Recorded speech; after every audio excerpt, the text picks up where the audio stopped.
Luca Nazzi, portavoce del coordinamento regionale delle proprietà collettive, una proposta di legge attesa da tanto tempo perché la situazione, il quadro a livello regionale è molto caotico. Una legge organica e chiara è indispensabile in questa regione. Abbiamo una situazione incancrenita di incomprensibilità delle norme, di sovrapposizioni di regolamenti, norme, pronunciamenti, quando ancora ci sono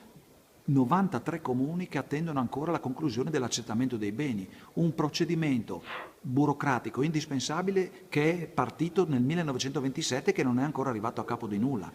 È una situazione insopportabile anche perché è molto difficile che una comunità che decide di amministrare i propri beni riesca senza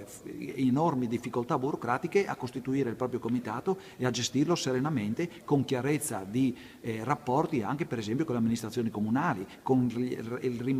rimanente apparato burocratico e amministrativo. È una situazione anche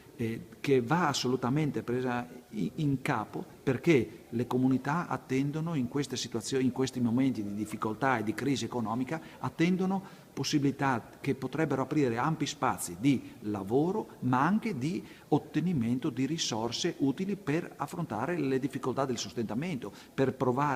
avere in montagna la legna da ardere o la legna per costruire, in pianura per avere un'integrazione del reddito o per avere anche delle derrate alimentari che possono essere utili alle famiglie in difficoltà. Per tutti questi Quali sono in Alto Friuli in particolare i comuni, le comunità frazionali che si stanno avvicinando alla vostra organizzazione e hanno richiesto appunto di organizzarsi in proprietà collettiva?